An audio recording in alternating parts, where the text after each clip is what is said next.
Uh, so the next question is by Mr. Rishabh Agarwal. Neil, maybe you can take it, and Rajiv, if you can add on if you have any extra points. Uh, he'd like to understand.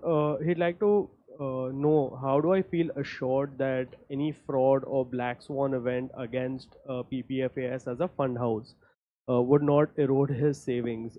For example, hacking or a ransom on the entire portfolio. So yeah, if you can just comment on that.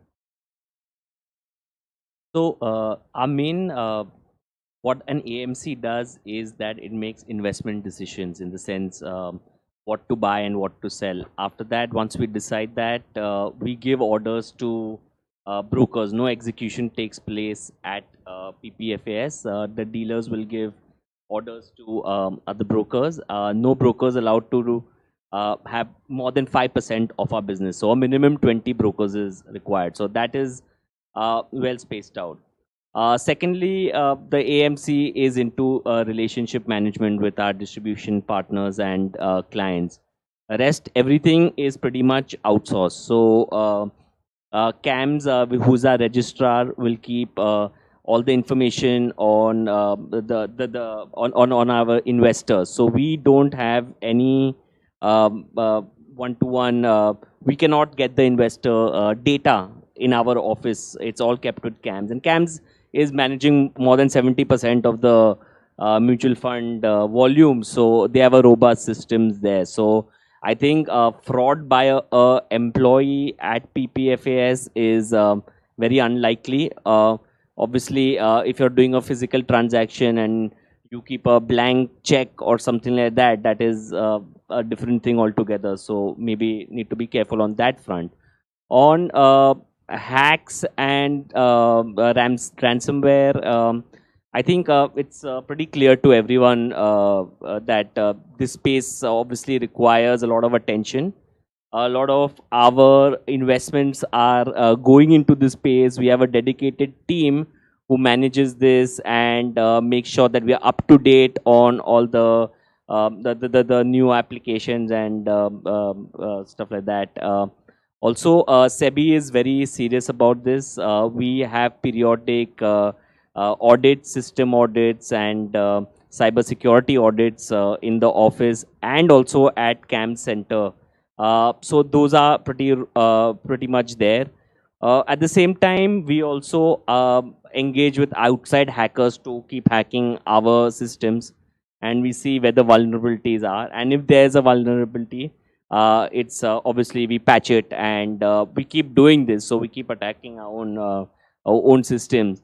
In terms of ransomware, in case something like this happens and systems get hacked and say a ransom is asked of us, we are not allowed to give investor money out of that. So if the ransom is at PPFA, it's our out of pocket money that will be given or hopefully not given. But if that is the case, then it's the ransom of the company that goes, and investor money and everything is very safe. The shares are held in not by us, the what we buy and sell. They're held with custodians. Even the money moves probably for a day into our accounts, and we as we collect money, like Rajiv said, at the most about 20 crores a day that comes to us.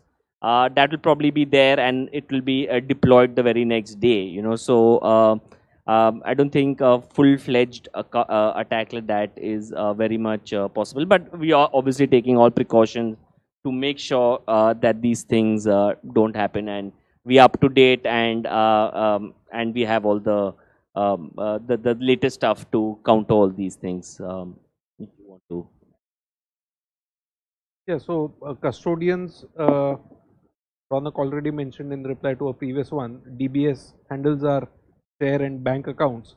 So neither Neil nor I nor Ronak or any of our operations people have signing power or the passwords to our demat account or to our bank account, which is the scheme accounts that is handled by the custodian.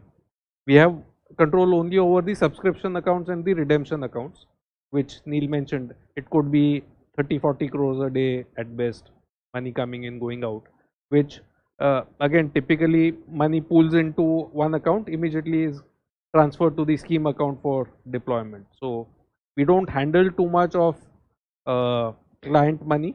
We don't handle securities at all. All securities are handled completely at the custodian level.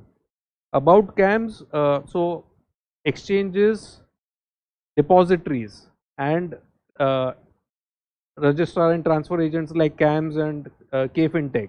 These are in fact classified as something called market infrastructure intermediaries. So these are not normal intermediaries. They run critical infrastructure for the market, and SEBI has very stringent data security requirements for these people as compared to normal intermediaries, because they handle such a significant volume of the market.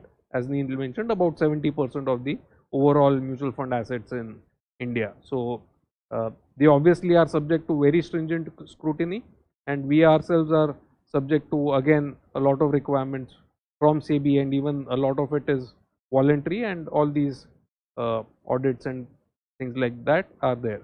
So of course, never say never, and like they said, the price of freedom is eternal vigilance. So we have to be vigilant. But again, the this point that Neil made, I'll probably expand on it a bit. Most of the problems of loss of money can happen at the between the interface of the client and the registrar. That's where the maximum care needs to be taken. Luckily for mutual funds, there's nothing like someone taking your money and running away. So unlike a bank account, you cannot do a UPI out of your mutual fund units and transfer to someone, or you cannot go to an ATM and withdraw the entire mutual fund holding in cash or anything like that. Mutual fund units can be bought only by way of transferring money from your bank account, and when someone redeems the units, the money will go only to your bank account, not to a third party. What can happen is someone can try and change your bank account and try to put that person's own bank account number in place of your bank account. So keep your mobile numbers updated, monitor for any OTPs that are coming on your phone. Be careful about phishing attacks. So someone may pretend to be PPFAS and may ask you to remit money, whereas actually it's someone else's random UPI address. So instead of paying PPFAS, you would be paying a fraudster. Beware of all the emails that come into your mailbox. So our website address is https, S for secure, :/amc.ppfs.com. Type it in your browser.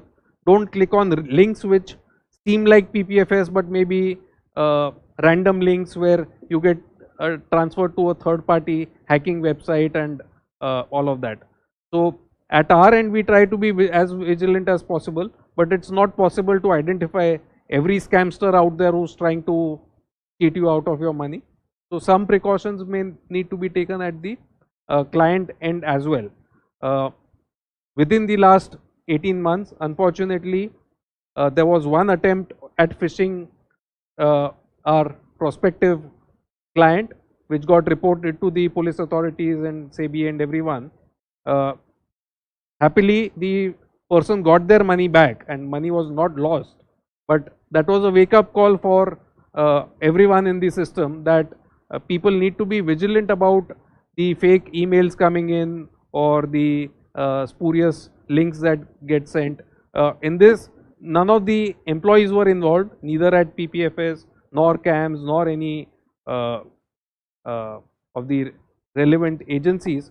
All of this was completely some random fraudster outside trying to pretend to be a financial institution and trying to cheat people out of their money. But a lot of vigilance will need to be there at the end of the client as well. Thank you for that elaborate answer.